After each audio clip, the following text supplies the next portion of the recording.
खबर पर अधिक जानकारी के लिए हमारे सहयोगी नवीन शर्मा हमारे साथ लाइव जुड़े हुए हैं। नवीन, जिस तरीके से बड़का गांव के गोंदलपुरा में प्रस्तावित अडानी के कोल माइंस को लेकर जन सुनवाई का आयोजन किया गया और इसमें पूरा हंगामा हुआ, ग्रामीण के साथ मारपीट भी की गई, ग्रामीणों के दो गुट आपस में भिड़ गए। क्या है पूरा मामला, जिसको लेकर के अंबा प्रसाद भी कई गंभीर आरोप अवैध माइनिंग को लेकर लगा रही हैं? देखिए अंजना, लगातार हम लोग पिछले कल से ही कैंप किए हुए इस इलाके में। जो अडानी का जो ये प्रोजेक्ट है, गोंदलपुरा प्रोजेक्ट, इसमें काफ़ी संख्या में जो है इस क्षेत्र के आबादी जो है लोग प्रभावित हो रहे हैं। यही वजह है कि ज़मीन पर पहुंच करके ग्राउंड जीरो से हम लोगों से समझने और जानने की कोशिश कर रहे हैं कि आखिर मसला क्या है। और विरोध को लेकर के जो अगर देखा जाए, चूँकि कंपनियां कहीं भी जाती है तो वहाँ ज़मीन देना ही पड़ता है।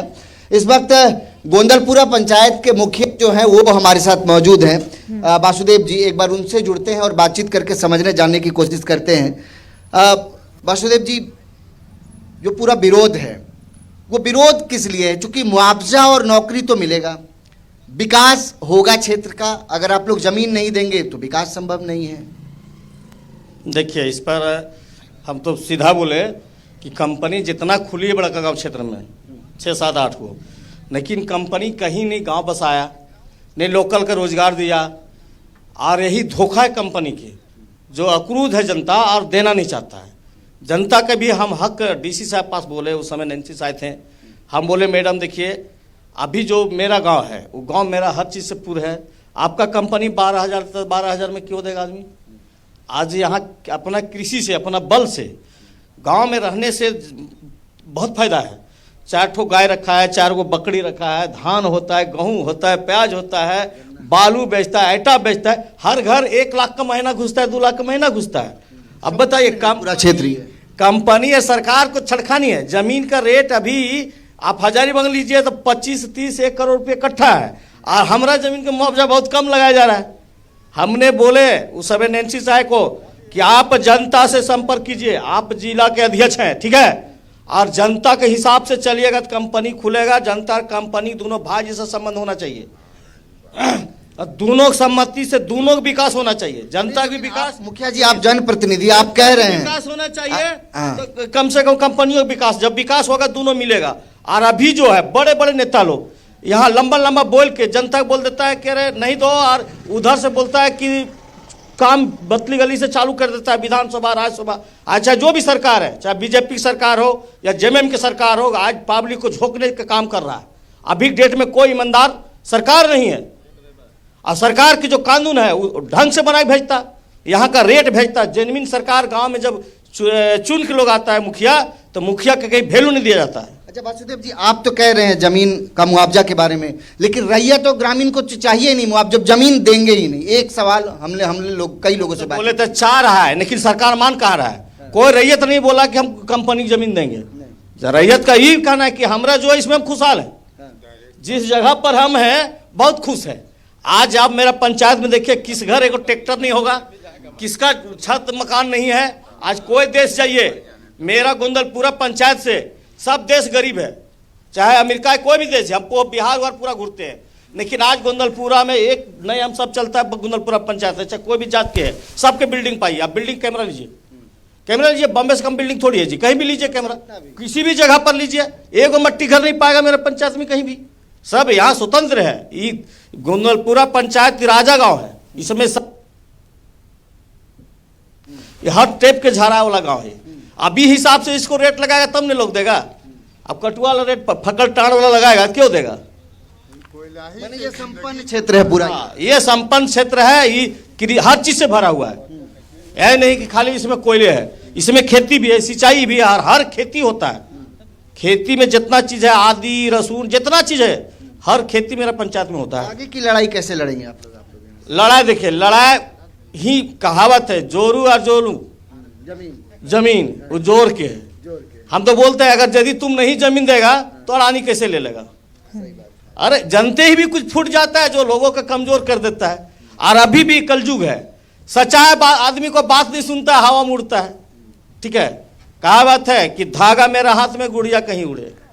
इससे क्या फर्क पड़ने वाला है? हाथ तो तुम्हें था जी, लेकिन जनता का हाथ में जब जमीन है, जनता सहमति नहीं जब पाएगा तो कैसे ले सकता है। लेकिन नवीन एक सवाल ये भी हालेलुया, पूछिए, हम जिस उसमें भी तरीके से डिस्टर्ब समस्या का समाधान के लिए ही ये जन सुनवाई आयोजित की गई थी, लेकिन जन सुनवाई में जिस तरह का हिंसक रूप लिया गया, क्या ये सही है? अगर बात सुना नहीं जाएगा तो समस्या का समाधान कैसे होगा, और समस्या का समाधान के लिए ये हिंसा करना कहाँ तक उचित है?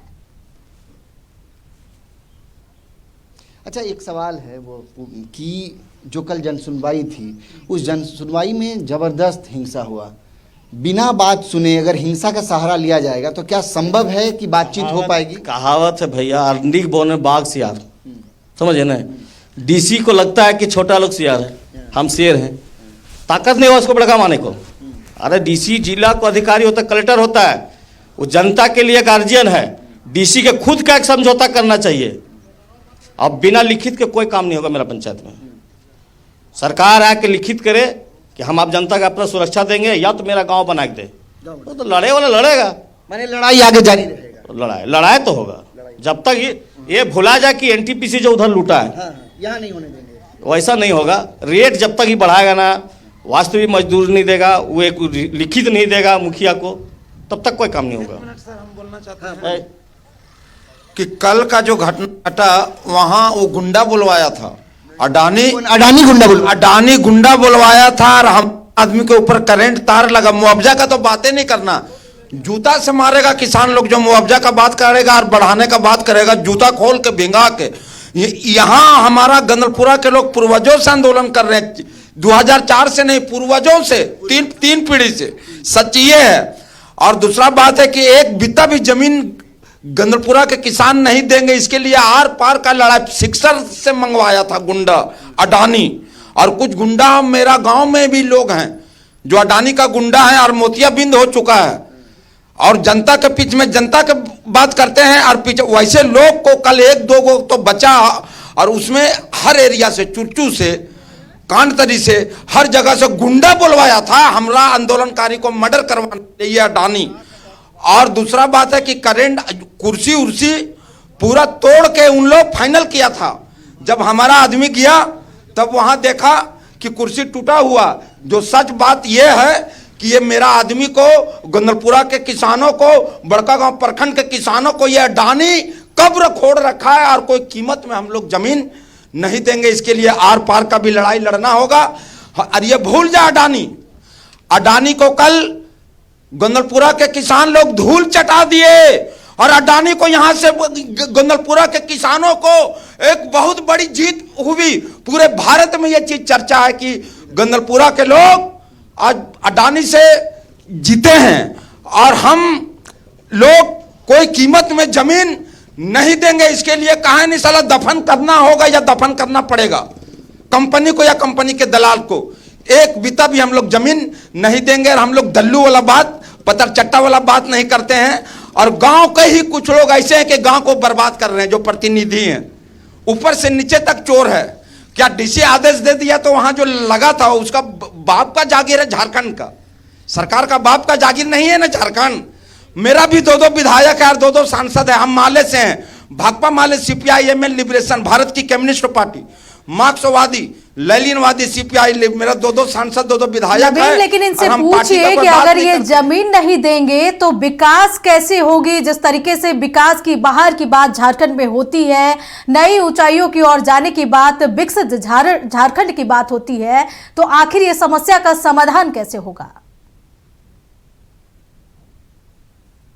कंपनी को यहां से धूल चाट के जाना पड़ेगा, कोई कीमत में जमीन नहीं देंगे।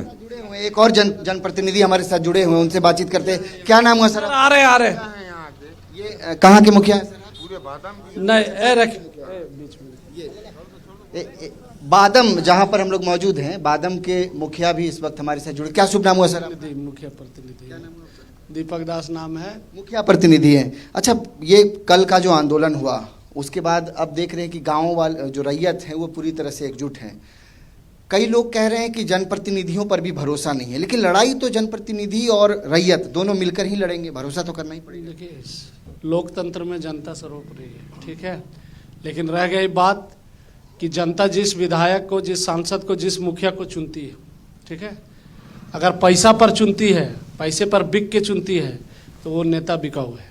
ठीक है, हम इस लड़ाई को जो आप देख रहे हैं 2004 में शुरू किए थे, कर्णपुरा बचाओ संघर्ष समिति, इस पूरे घाटी को यहाँ से लेकर सिकनी कोलियरी तक, ठीक है, लातेहार का 4 जिला मिलाकर के नॉर्थ कर्णपुरा है, उसमें 31 कॉल ब्लॉक आता है। ठीक है,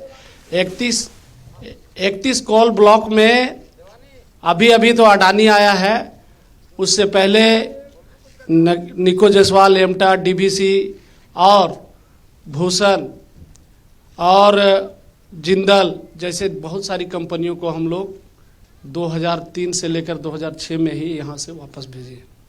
और कोलगेट स्कैम में घोटाला भी हुआ, उसके बावजूद भी आज देखिए बादम में ये हालत है कि एनटीपीसी को ज़मीन मिल रहा है, एमटा वाला खरीदा हुआ जो कोलगेट स्कैम में, जबकि वो स्कैम था, आवंटन ही गलत था, तो उसके द्वारा खरीदा गया ज़मीन भी अवैध था, लेकिन फिर भी उसी को ज़मीन का आधार बना करके वो यहाँ माइनिंग करना चाहती है, जो एनटीपीसी बादम कोल ब्लॉक। अडानी को कौन सा मिला है? जो डीवीसी को यहाँ से भगाया गया, डीवीसी को 1 इंच ज़मीन नहीं मिला और फिर अभी अडानी को दे दिया गया। अब अडानी से मेरा कहना है कि अडानी जी का, मोदी जी के ये मित्र हैं, और बाबूलाल जी शाम को ट्वीट किए हैं, कल नकाबपोश गुंडे लोग जाके महिलाओं के साथ ये किए, लेकिन बाबूलाल जी को पता था कि बाहर से लोग ला करके, जो किसान है, रैयत है, जो यहाँ के हैं, उनके छोड़ करके जिला के अदर प्रखंडों से, इचाक से और जगह जगह से लाया गया, वो गलत था ना। इस वजह से अपना आक्रोश किसानों ने दिया। दूसरा बात, हर जन सुनवाई में किसान यहाँ जीतता रहा है। जमीन का बात है, मलकियत का बात है, मालिकाना हक का बात है, और संविधान के आर्टिकल 39B में लिखा हुआ है कि खनिज का मालिक वो रैयत है, समुदाय है, वहाँ का समुदाय है, ना कि सरकार है। दूसरा, भारत का संविधान पढ़ेंगे तो उसमें लिखा हुआ है कि ये हम भारत के लोग। सरकार किसकी है? बोल रहा है मोदी सरकार। सरकार तो जनता की है। डेमोक्रेसी में सरकार तो व्यक्ति की नहीं होती है, ये सरकार जनता की है और जनता ही यहाँ पर निर्णय करेगी। जनता के विकास के लिए कौन सा खनिज निकालना चाहिए, किसे नहीं निकालना चाहिए, ये है। दूसरा, हम तो हमेशा सवाल उठाए कि प्रधानमंत्री नरेंद्र मोदी ने जाकर के साइन किया कि हम कोयला आधारित खनन नहीं करेंगे। साइन किया ना, यूएन में जाकर के साइन करते हैं और अभी आकर के फिर कोयला पर आधारित खदान खोलते हैं। दूसरा, अब कोयला प्रदूषण जो बढ़ रहा है, दुनिया का क्लाइमेट चेंज हो रहा है और दुनिया में अभी बीमारी भी बढ़ रहा है। मोदी जी विश्व गुरु बनने जा रहे हैं तो ये कोयला निकाल के बनेंगे, लोगों को बीमार बना के बनेंगे। इसलिए अडानी जी को सोचना चाहिए। अडानी जी को ये बार बार मौका दे रहे हैं, अगला बार लगातार 2 साल से लोग धरना में बैठे हैं। अब इनका जो है जमीन देना नहीं चाहता किसान, तो फिर जबरदस्ती क्यों? जब 2013 के कानून में लिखा हुआ है कि 80% लोग जब सहमत होंगे तभी आपको परियोजना लगेगा, तो 80% लोग आपके यहाँ कितने % लोग सहमत हैं? सर अब बताइए, गिन करके 10 गो 20 गो दलाल नहीं है कंपनी के सपोर्ट करने वाले, और आप कहते हैं कि हमारा पूरा गांव है। अगर दलाल नहीं बोलेंगे, दलाल भी अगर बोलते रैयत को अगर ठीक है आप देना चाहते हैं, लेकिन क्या 24 लाख रुपया में ये जो मॉडल पंकरी बरवाडी को मिला था 20 लाख रुपये। चलिए नवीन, नजर बनाए रखे अपनी। तमाम जानकारी के लिए आपका बहुत बहुत शुक्रिया। तो बता दें कि बड़कागांव के गोंदलपुरा में कल अडानी ग्रुप और रैयत के बीच जनसुनवाई हुई, जहां की जन सुनवाई ने हिंसक रूप ले लिया। अब इस पर राजनीतिक बवाल मचा हुआ है।